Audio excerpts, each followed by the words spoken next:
show for it. Now, I give lectures every day with you guys because I enjoy it. I really enjoy talking to you. Also, it is close to my heart. It is something that is, I thought about this. I literally figured this out today, this morning. I kid you not. Um, I figured out today that if I ever made a mistake, and this is, I'm really having a vulnerable moment here. If I ever made a mistake as a parent, it was that I never got a chance to spend day-to-day time with my daughter. I wish that when she was young, I could have been there and talked to her every single day. And I was young and I just didn't do it the way I wish I could have done it. I loved her mother, by the way. I know people think that when you have a kid and the kid's not in your house, that somehow the man just dumped the woman after he had the baby. That wasn't true. I loved her mother. I would have married her in a second. But but not everybody that you like actually likes you. But I remember thinking to myself, I think when I got about maybe 45, I thought about not just her, but just any like a couple of younger people that I'd known in my life where I realized that like I didn't understand like why is it that I told them the right things to do in life. I gave them the best advice I could, but maybe their lives didn't turn out the way I wanted it to turn out. And I'm not talking about my daughter anymore. I'm just talking about generally speaking, young people I've mentored. And what I realized is that one element that was missing was repetition. One thing that was missing is this fundamental reality that you cannot get around, which is that it's easy for somebody to come into your life a couple of times a year or maybe one time and tell you all the secrets to the universe. But it's another thing if they're talking to you every day and you're building a whole culture around those ideas, right? It's another thing if they're talking to you consistently and you're repeating it to the point where it becomes a habit. See, and that's what I learned. Oh, it took me a long time to figure this out. And this is it. This is what I believe is true when you talk about Black economics and why we haven't really done the things that we need to do, even though we know the answers, right? Like Black wealth is not a mystery to me. Black wealth and the racial wealth gap is not something that I stay up at night trying to figure out because we don't know the solution. We don't know exactly how Black people can have wealth the way white people do. No, we know exactly what to do. It's easy. It's not hard. You know what is hard? It is forming the habits and the culture that is consistent with wealth growth and wealth accumulation. That's the hard part.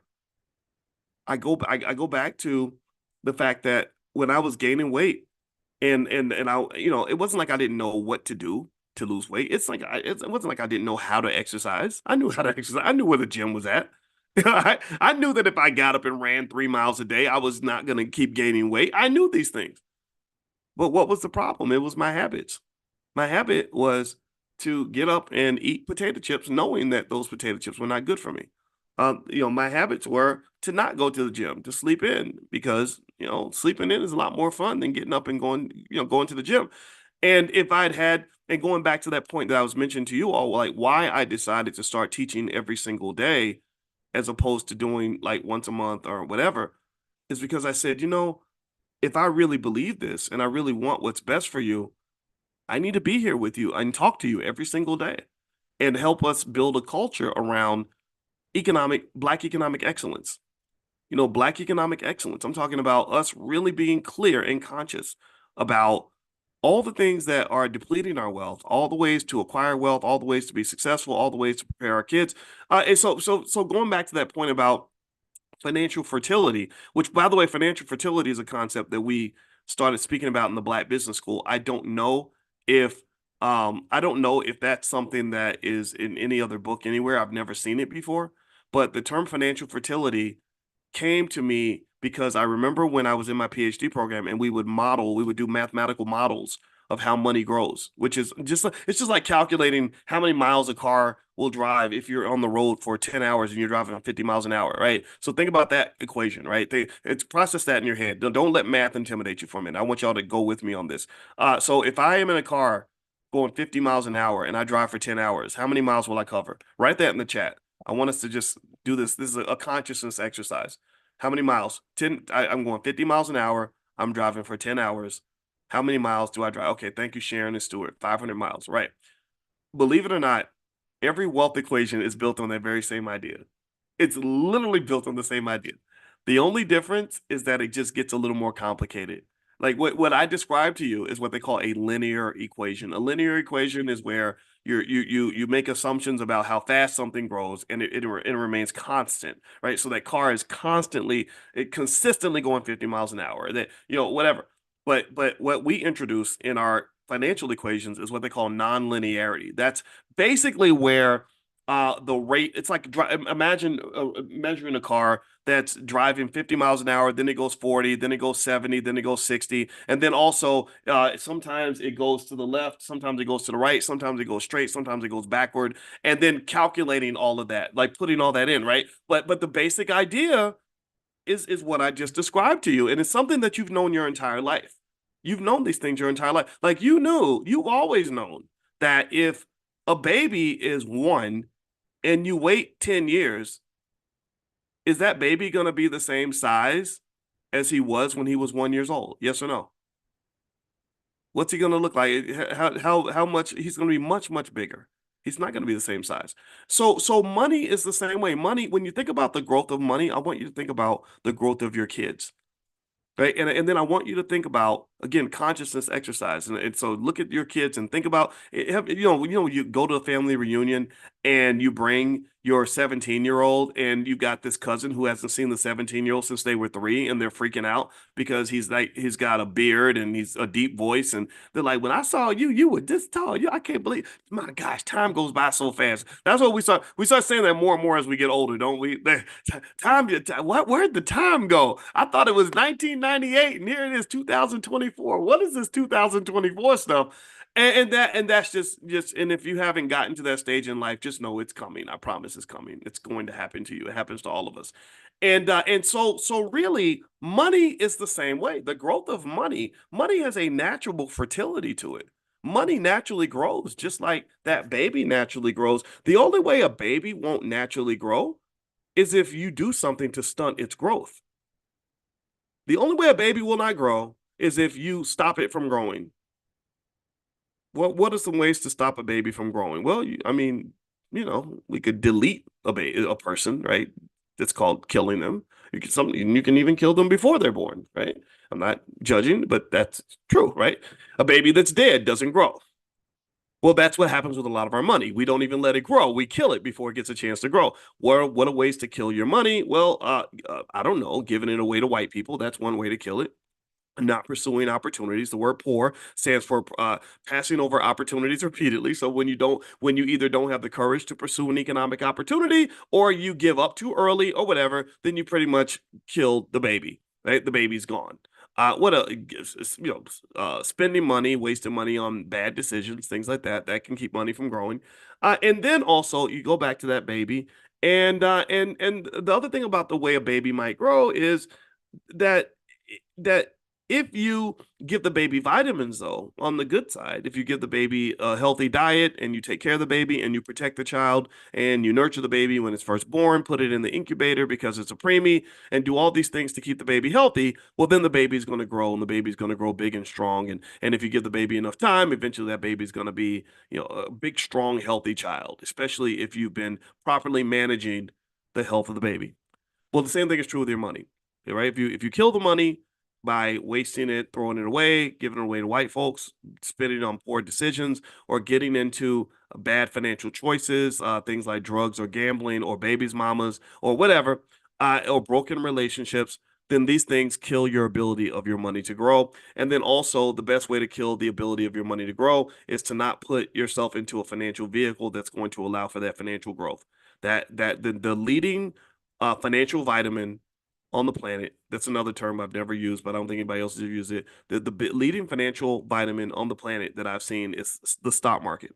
The stock market is like giving some sort of growth steroids to a baby and making that baby turn into Shaquille O'Neal. And Shaquille O'Neal's on my mind because I went to this place that he owns in Vegas called the Shaq Lab or something. I went there last night for some sort of event, and I heard Shaq is here doing all kinds of stuff. Shaq owns probably 500-600 businesses, and he's also just a really big guy. And so basically, the stock market does that. So think about it like this. So think of your money like little children. So some people have little children that are never born, or maybe those children die when they're young, or maybe those children are short children because they were malnourished. They weren't fed when they were kids. They didn't get any vitamins. They were being fed, Kool-Aid and plastic when they were kids. I don't know, right? And so they're tiny, like Gary Coleman. And then you got babies that got vitamins, right? And had a healthy diet and a healthy lifestyle and were well taken care of. And then they become these big Shaquille O'Neals. Well, those are like what I see when I see rich people. Typically, wealthy families, they have these big Shaquille O'Neal sized bank accounts, are people that have some process in their family, in their lives, where not only has the baby been allowed to grow for a very long time, but the baby has been fed all kinds of vitamins every single day. And the difference between the financial babies and the human babies is that the financial babies, human babies stop growing after a certain point. Right? You get when Shaq got to be 18 years old, he didn't grow anymore. He was 7'2", 7'1". He didn't grow any taller. Well, financial babies can keep growing. So imagine if Shaquille O'Neal wasn't 52 years old. Imagine if Shaq was 152 years old. And imagine that for 152 straight years, he kept growing at the same rate that he was growing in middle school and high school. Right? And so at that point, he wouldn't be 7 feet tall. He'd be about 80 feet tall. He'd be a big giant. He'd be walking through the streets, stomping on buildings and stuff like that. And that's what happens with money.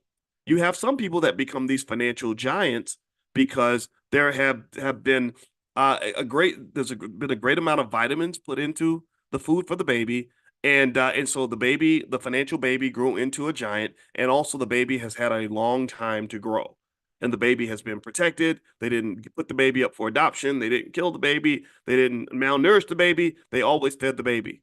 So really, what I want you to understand is that the reason that you have to work, let's go back to working. The reason that you got to get up and go to work every day to make enough money for you to pay the bills this week or this month or this year is because somebody forgot to feed the baby.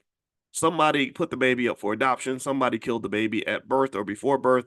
And because this tradition of killing the baby, killing the financial baby is so heavy in society and in our community, everybody's starting over from ground zero. Everybody's having to get up and then in some cases, remember the baby could also die because somebody else killed the baby. Thank you, Angel. She says lynch the baby. Yeah, they lynched the baby. This is why reparations is such an interesting conversation. It's not even a debate at all. There's no question about whether or not we're old reparations. Everybody knows we're old reparations. And if you notice, the reparations baby is massive. It's a $14 trillion baby. And so white folks are saying, well, we can't give away a baby that's that big. That baby's gigantic, but it wasn't your baby in the first place. You stole that baby. You took that baby out of the hospital. And we were the ones who fed the baby and raised the baby and took care of the baby. But you stole the baby. So you got to give the baby back because we are the parents of that economic baby. So ultimately, when Dr. King used to say, we're coming to pick up our check, that was an extraordinary way to describe the fact that we as Black people have worked our butts off and given so much, and we deserve to be compensated for that. Now, until the day that those reparations payments arrive, I want to encourage you to also understand that there are individual ways for you as a person and as a family to establish economic culture that allows you to grow your own economic babies. You can still grow financial babies. You don't need to necessarily wait for the reparations check.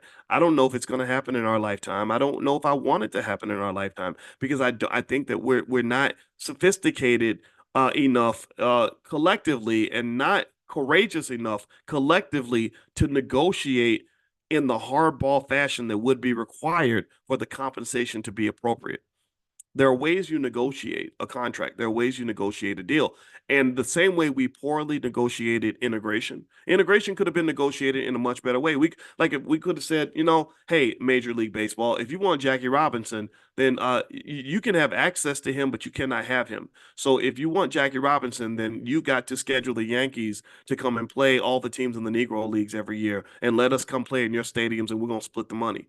If it had been negotiated properly, we would have said, yeah, we'll come and consider working with your businesses, but we have to be have equity stakes in those businesses that we are a part of, right? If integration had been negotiated properly, then maybe it could be said, hey, look, we'll support your stores and your shops, but you got to support Black-owned businesses too. If you ain't ready to write a check to us, we're not going to write checks to you. We're not going to go and sit at a lunch counter and let you beat us upside the head just for the chance to give you our money. No, how about we beat you upside the head and for you to have the chance to get for you to have a chance to give us some of your money. Maybe that would make sense. And that's the interesting thing, right? If you switch the race, it becomes very strange, right? Like imagine white people sitting at a lunch counter and getting beaten to an inch of their life just for the right to write a check to you. Like I mean, that's the craziest. That would sound insane. That sounds ridiculous. But for us, it seems to make perfect sense. We think that's normal. I don't think it's normal. There's nothing normal about that. And I hate saying it, but it's true. Okay, so let me share a slide here. We talked yesterday about the cost model of cooperative economics. Contribute, own, save, invest, target. That means that you should think of your money as a weapon where you contribute to the things you believe in. You want to own things. Wealth should be, or financial success should be measured by ownership, not just by what kind of job you have or how much money you make or what kind of car you drive. And I think that's important in terms of a financial awareness or financial consciousness exercise that your children should go through, because a lot of our children are trained to be responsive to and to believe in economic nonsense, right? They see a rapper with a fancy car, they think that he's doing well, or a girl meets a guy who lives in a nice apartment, she thinks he's balling, and that's just silly. That's just wrong. That's just bad economic consciousness. And when I wrote my book, Financial Lovemaking, actually, I remember interviewing a lot of women who really fell for the rope-a-dope when it came to a man and his money. I interviewed women who married basketball players, and most of the women who married basketball players in their 20s were not very happy in their 30s and in their 40s. Many of them were financially devastated because they didn't understand that while you married a man who had temporary access to an extraordinary economic opportunity, the culture around him might have been so bad that he was going to go out of his way to destroy those opportunities. In fact, it was the culture around him with the liquor and the weed and the women and the stupidity and the ignorance and all that. The culture around him was so bad that not only did he waste the opportunity that was given to him, he actually made his life worse. He made it worse. It's like giving somebody a Lamborghini and you tell them, hey, this Lamborghini can go really fast. It can go 200 miles an hour and you can really get to places really quickly. And the person takes control of the Lamborghini, but they don't know how to drive. So, they don't just not know how to drive, but they're driving drunk and they have no objective for where they want to drive to. That person should not have access to a car. That person is going to crash that car and kill somebody. And last night I talked to a radio show host who was talking about a Raiders player, a Las Vegas Raiders player, where he got a DUI while he was here. And she said that they sat him down and talked to him and said, look, this is bad. You're gonna ruin yourself. Be very careful. And do you know what this buffoon did? I'm gonna call him a buffoon. That's kind of mean. Let me take that back because he's young. You know what this man did? He gets a brand new car because he never had that much money before. He drives down the road at 150 miles an hour, drag racing. He slams the car into a lady walking across the street with her baby, and everything catches on fire. The car explodes. The lady dies. He's now in prison. So that was some of y'all might remember that story. It was a very public story. And that made me sad because here you had a guy who had access to everything. He had access to the world. Remember, income is not wealth. Income is not wealth. Income is the opportunity to build wealth. So income is not wealth. Income is opportunity. So if you don't have a culture around you, if you don't have a mindset around you that teaches you to conservatively and intelligently preserve, protect, and build on every opportunity you will have, then you will never have any wealth. That luck or that stroke of God, that blessing you received that allow you to get access to some amazing opportunity, that's not going to last forever. Everybody doesn't get opportunities forever. It's like when I watch the Super Bowl, there are going to be plays where there's going to be an opportunity to get down the field, or just like the Detroit Lions had opportunities to score touchdowns. And because they did not seize those opportunities, they did not win the game. So a lot of us get opportunities And because we don't have the awareness to say, whoa, I got a big opportunity. Let me maximize this situation. Let me take this to the next level. Let me take this to the end zone. Because we don't necessarily have that level of urgency and intensity about our lives, you see people in really bad situations. And then it's really terrible because sometimes you'll see some guy who, had access to millions of dollars a year when he was 25 years old, and now he's 38 and he can't make that kind of money anymore. And all he has are these haunting regrets of all the things he could have done, all the opportunities. See, you got to understand that opportunity. I don't know if anybody ever watches Star Trek or any of these sci-fi shows, but in Star Trek they have these things called wormholes, and wormholes are these like really high energy portals that can transport you very far very quickly. You walk through the wormhole and you next thing you know you're 10 billion miles across the galaxy or something. And so when I see opportunity, especially financial opportunity, I look at that as a financial wormhole. You have that fleeting moment, just like a wormhole. Wormholes are temporary. Wormholes, when they close, they're gone. When they close, they're gone. When you see it, you got to jump through it, right? So you have these temporary opportunities where if you maximize that opportunity, you can change everything, not just for yourself, but for all your descendants, generations, 5 generations ahead. Shaquille O'Neal, for example, we talked about him earlier. Shaq is a guy who saw this financial wormhole. He said, how often am I going to be lucky enough to be 7'2" tall, and with the dexterity of a ballerina and the strength of a freaking elephant, and be able to go into the NBA and sign these multi-million-dollar contracts. So rather than being unconscious and making bad choices, Shaquille had smart people around him, starting with his mother and his father. His father was a military man. I think we underestimate the significance of having that intelligent, strong male in the life of that young black man. We act like that's not important, but it's very important. Shaq's father set him straight, and he taught him to be disciplined and focused, and to make good choices. So now, 40 years later, 30 years later, Shaq is running half the world. I've run into Shaq owned businesses 2 or 3 times since I've been in Las Vegas. This man is doing a little bit of everything everywhere. And so what happened was he jumped through the wormhole. He didn't fall asleep and say, "Oh, it's going to be there forever." Antoine Walker, who played in the NBA, also is a guy who didn't jump through the wormhole. He thought it was going to be there forever. He just, he goes and he spend, $200,000 at the casino or whatever, and now all Antoine has are regrets. There are no grandkids that are going to be wealthy because he was there. Their only grandkids are going to be born in poverty, starting all over again because granddaddy blew the bag. Granddaddy didn't jump through the wormhole. Granddaddy had the opportunity to build wealth and did not seize that opportunity. Okay. So, by the way, so some of you were asking, how do you get the recordings of all the trainings that we do if you miss a class?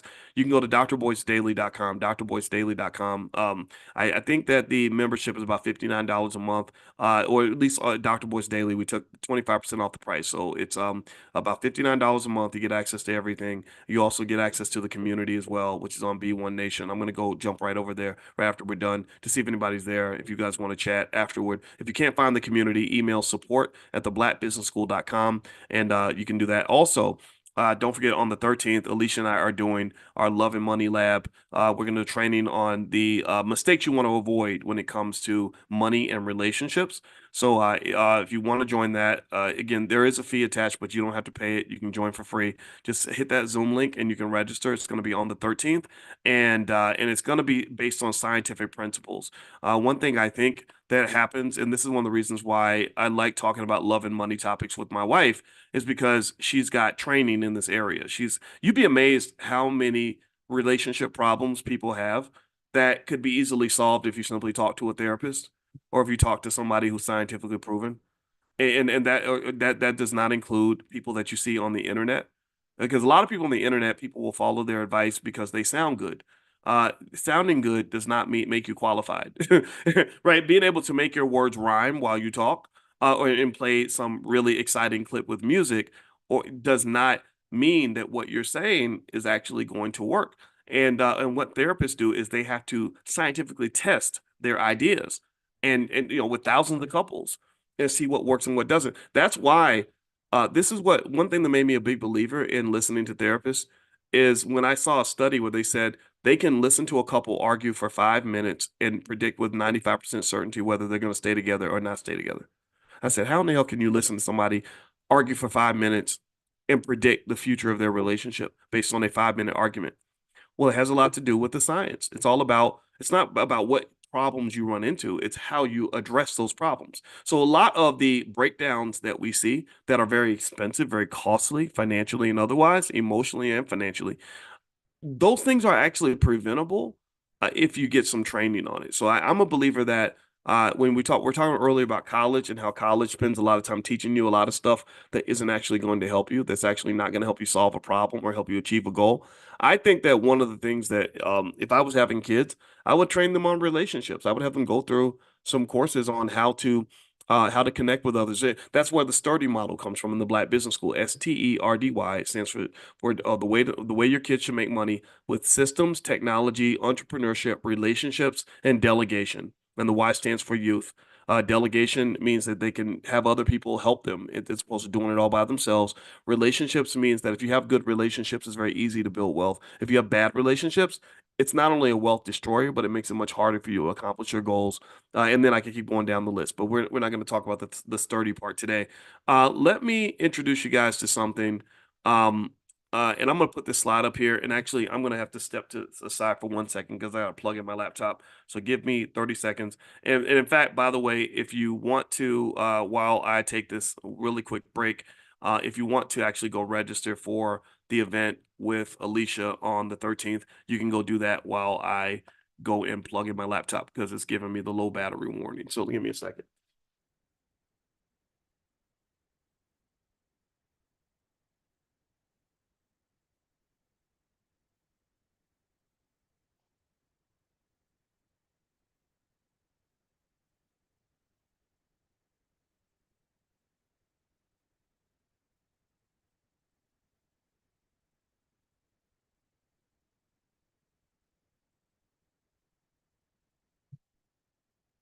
Okay, almost ready.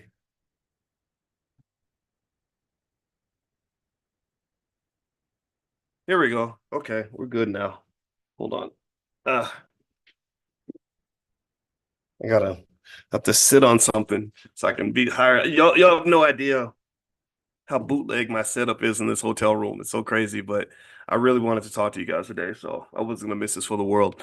All right, so let me share this with you all.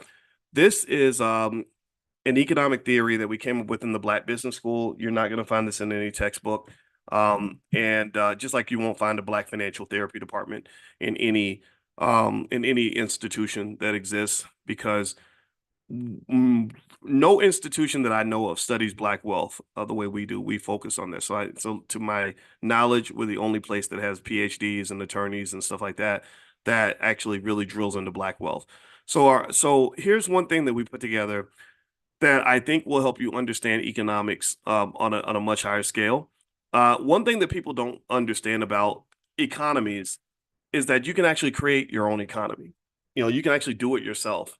And I think that the do it yourself model works really well for Black people because we're so dependent on white people to do everything for us. And if white people don't deliver, if they don't show up, we feel like we're lost. We feel like we don't have any place to go. And that's just not true. If you understand the fundamentals of how an economy works, you'll realize that you can actually create your own economies. So, what I put together was a simple 3C model for building your own economy.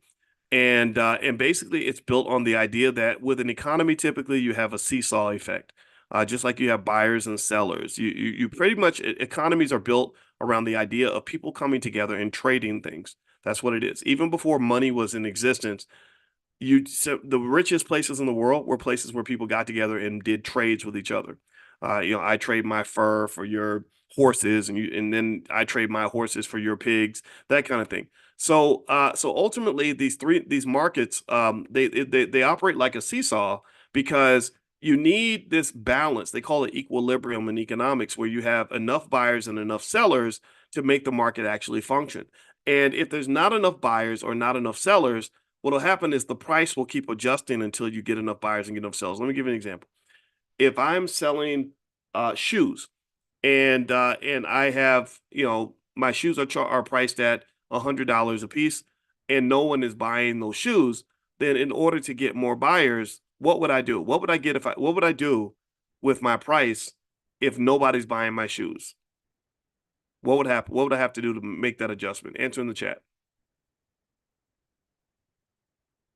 I would lower my price, right? Maybe I lower it to 90 and see how many buyers I get. Then I lower it to 80 and 70. Wait, and then maybe I get to the point where I say, okay, my shoes, I thought about charging 100, but I'm actually going to charge 60 because that's what, now I've got a ton of buyers. Now everybody wants it because the price is 60 instead of 100, right? So markets operate with that type of equilibrium like a seesaw, where with a seesaw, if one kid is really heavy and the other one's really light, if like the one kid represents the buyers, the other kid represents the sellers, then that seesaw is not going to work because the seller side, the little kid, can't put enough weight down to make it an effective seesaw.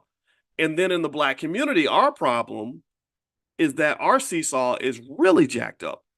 And what do I mean by that? Well, because there are some markets where all of us want to get on one side of the damn seesaw. All of us, for example, if you look at the market for employment, the labor market, are more Black people trained to be job creators, or are more Black people trained to be job seekers? Answer me in the chat with that while I sip my coffee and just wait for y'all to respond to the obvious. This is a consciousness exercise.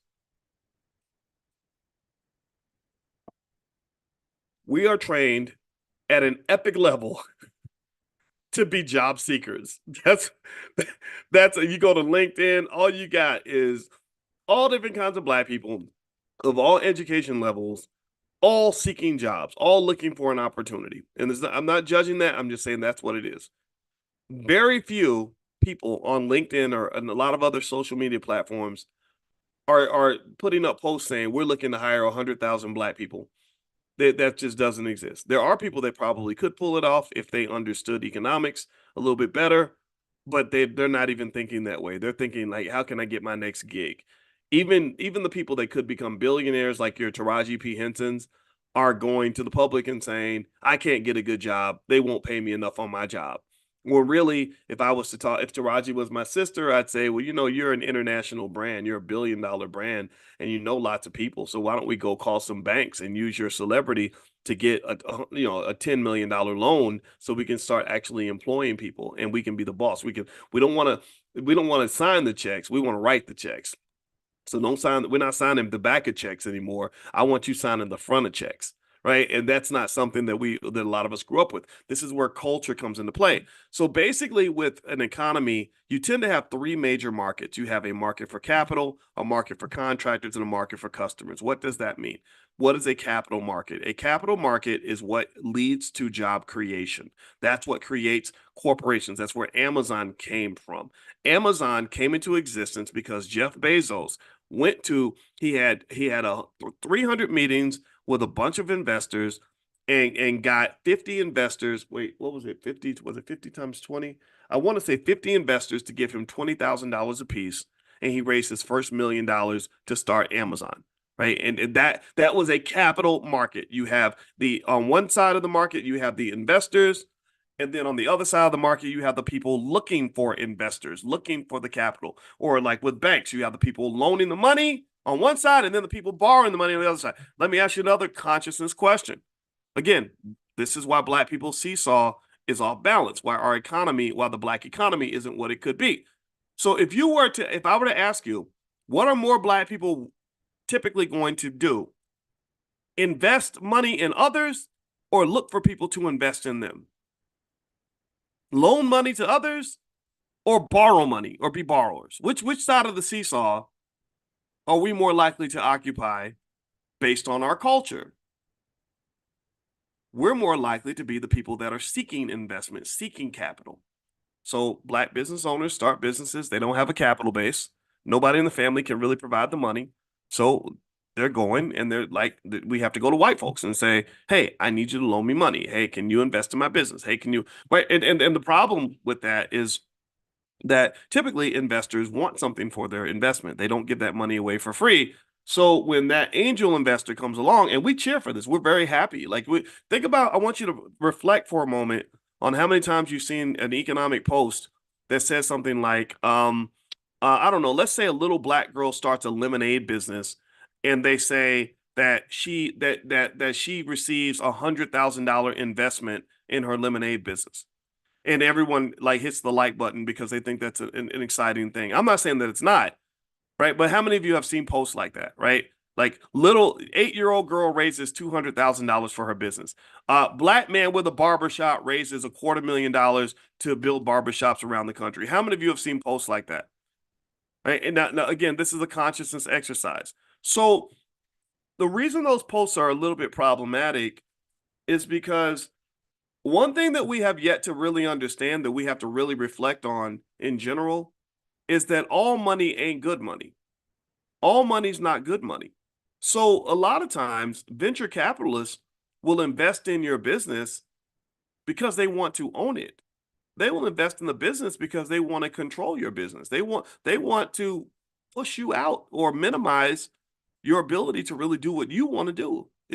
And so ultimately, our inability to fill both sides of the seesaw creates cultural disconnects and problems that end up plaguing a lot of us when it comes to what we can actually do when we do get those opportunities. So the market for capital, the capital market, to build a business, you got to raise money for the business. You have to raise capital. Capital isn't just money.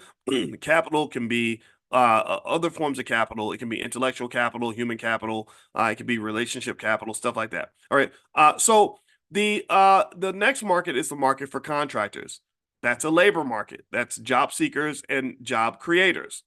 So again, we talked about this earlier. Which side of the seesaw do black people tend to occupy? That of a job creator or that of a job seeker? Which one are we tend to sort of fill up? We fill up the side of the job seeker. So that's like, again, like a seesaw. Has anybody ever gone to the park when you were maybe 7 before you understood physics and tried to play on the seesaw by yourself? How many of y'all? Let's do a confession, seriously. Like, I mean, it's embarrassing because it makes you feel kind of dumb. But has anybody ever tried that? Tried the really depressing act of trying to play on the seesaw by yourself when there was nobody else on the other side? Well, that's what it can feel like sometimes if you are a black person who is seeking jobs where there are no jobs. Right? All the weight's on one side of the equation. So the only way, because there's nobody in the community to fill that other side of being the job creator, well, the white man comes along and says, "Oh, well, I'll be the job creator. I can create jobs for you. In fact, vote for me. Vote for me, and my party is going to create lots of jobs for you people because y'all don't have anybody to create jobs for you." Right? But see, the thing about it is in the capitalist system, the job creators are the ones who have all the power.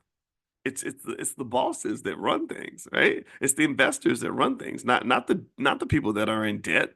So they integrated you so that you can come work for them and be in debt because they're like, well, nobody wants the short end of that stick, but black people will take it because they'll do anything in order to be in the same room with us because they love us so much. What's the last market? The last market is the market for customers. All that is buyers and sellers, producers and consumers. So last consciousness exercise.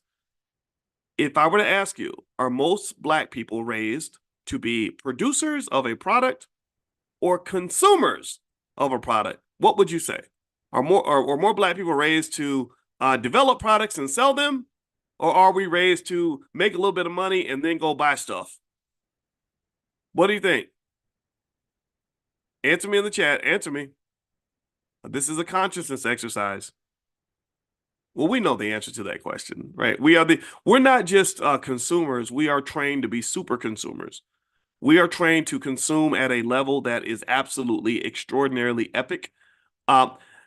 Just look at entertainment. Look at the way we consume entertainment. How many of y'all noticed this? Some of you that are very conscious have seen this and read about this. But anybody remember when Oprah Winfrey started the own Oprah Winfrey Network and couldn't get anybody to watch? And the Oprah Winfrey Network was failing for a while. Anybody remember that? What saved the Oprah Winfrey Network? What allowed Oprah to take that network to the next level? Well, she called up her buddy Tyler Perry and said, I need you to create some content for black people. And because black people love to watch TV. They love to consume. And so next thing you know, the Oprah Winfrey Network takes off. Here's the deal though.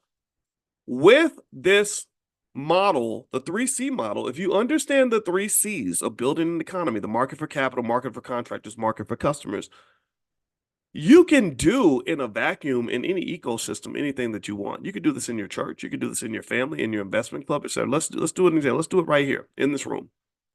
All right.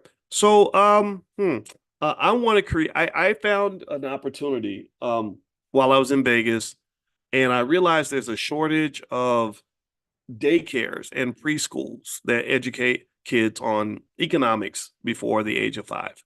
And so I want to create the Dr. Boyce Daddy Daycare, where we're going to train children or babysit them and keep them safe, but also we're going to train them on economics. And so I think this is going to work. This is going to be a great idea.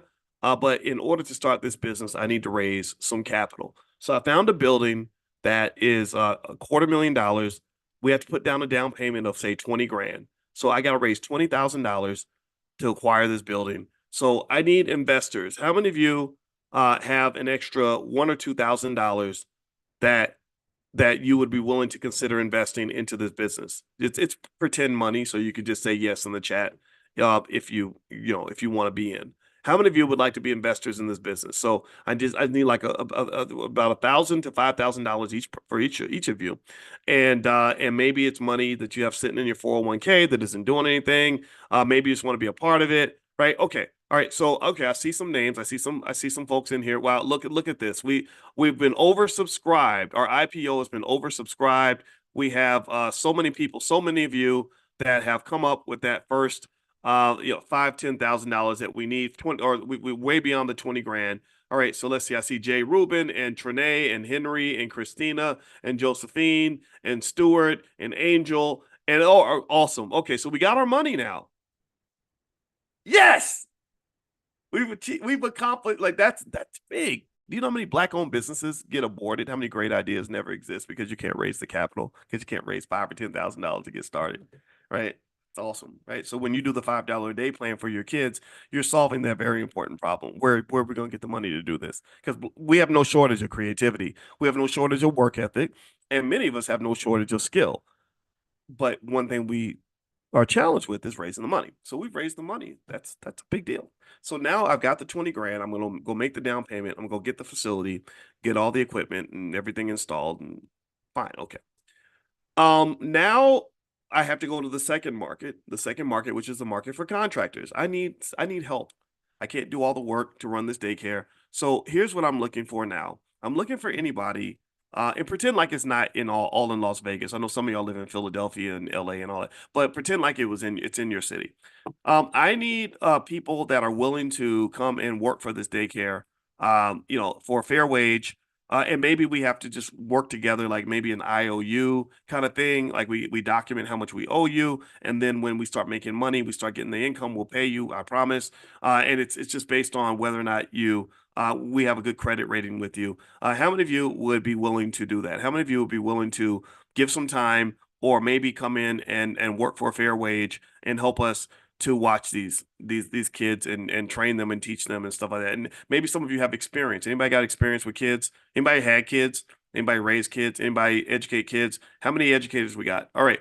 All right. So we got, okay. Wow. Look at this, man. This is awesome. So now we're raising even more capital. We're getting access to another form of wealth, right? I want you to consciously observe what's happening here. So Stuart and Veronica and Josephine and Carlotta and Sharon, what you're doing is you're helping to fund and capitalize a black-owned business. You're creating fertile economic soil. I'm getting inspired by the fact that some of you have helped us raise the money. Now, a lot of you are helping us to raise the people power, that other form of capital, what they call human capital. So we're getting this done. This black-owned business is coming to life. We're giving birth to the baby, right? We're jumping through the wormhole. This is powerful. This is amazing. You don't know what this business is going to become. So we got one more hurdle we got to jump, though. One more hurdle we got to jump. So we raised our money to get the business. We've got our people together. We know who's going to work. We already scheduled people in the shifts. Stuart's going to work Tuesdays at 4, and Carlotta's going to work the night shift on Sundays, whatever, right? Okay. Now we need the last part, the last C, which is the market for customers. Okay, we need because we got customers. We have enough customers, and we're good because we've already produced something. Now we just got to sell it. We got a product, production, distribution, monetization. Now we've produced something. We've marketed. Now we just need customers that are going to buy it. So here's what I need now. How many of you have like some little badass kids that you don't mind dropping off at the Dr. Boyce Daddy Daycare, Powernomics Daycare, or what? Um how many of you have kids that you would want to bring by, and we'll keep them safe. Like we're gonna have cameras on, so ain't nothing bad gonna happen to your kid. We promise you, we're gonna make sure that they're safe. Everybody's gonna be vetted. We're gonna run background checks. How many of you have kids that you or know people that have kids? How many of you know have grandkids, whatever, that you'd be willing to bring to this training camp or training center so that they can be protected and watched, but also be educated on economics at an early age? Okay, I see a lot of yeses. Sydney and Gwendolyn and Dave and Carol and Angel. Right. So there's so many people. Nelly. Now we've got an oversupply. We've been oversubscribed to the number of parents that we got a waiting list now. We got a waiting list, y'all. We didn't just create a product, but now our product is oversubscribed. We have more demand than we have supply. And having demand is the secret to building up any business. If you have something that people want that solves a problem, and then you're good. That's how you make your millions and your billions of dollars. So literally right there in front of you, we just within this room, without help from the government, without begging white people, without waiting for corporate America to help us or whatever, we did this right here in this room. We built this business. This thing became real right here in this space, because we solved the 3 C's. So what I want you to do is at some point, I want you to meditate on this. I want you to process this. I want you to think about this. You can watch this training again if you want to. But then I want you to maybe get together with your church, your investment club, your sorority, your fraternity, your buddies, whoever, your circle, your clique. Go to the All Black National Convention, get together with some people, go through the 3 C's of building an economy, and come up with an idea and see if there's something you can execute. Because if you do that, if you understand the power of these ecosystems, then you understand that you can actually have Black owned and operated ecosystems that don't require a lot of input from everybody else in the rest of the world. You just have to know where you're going to get all the components and ingredients in order to make that thing work. So the 3C model is something that works. It's something that you can apply. And it's something that I hope that because you've been introduced to this, you won't be so intimidated by the idea of creating economic opportunity and prosperity within your space and within your family. If you can solve the 3 C's, maybe you go to grandma's house for Sunday dinner and you got 5 good cousins that are all down for the cause, that are all willing to do what needs to be done. You can get a lot of this done. Okay. All right. So that's the lesson for today. I hope this conversation was beneficial to you. I hope this helped you. I want to remind everyone that if you want to see the recordings of any of the trainings that we've done, all the material, every single training that we do is being loaded at drboycedaily.com, drboycedaily.com. Also, if you go to drboycebooks.com, you can get a copy of the study guide or the book, The 10 Commandments of Black Economic Power. That's what we're training from. Those slides, that study guide is coming out of the book. And also every morning at 10 a.m. Eastern, that's when we're going to meet again. So we're going to meet again tomorrow. And so I hope you guys have a great day. I'm going to be hanging out with my wife in Vegas. And but also on Monday, I'm going to circle back around. We're going to do some stuff on stock markets and stock options. A lot of you are in the Prime program, and you had some interesting things happen with your money this week. Good, I think it was good stuff because prices all went up and a lot of money got made. So if you want to take a look at any of that stuff, you can go to boycewatkins.com, and there's a training called How to Make Money Without Working to introduce you to our Prime program. But then also on top of that, I will be texting you guys from Prime to let you guys know that we're going to have a class this week coming up. So take care.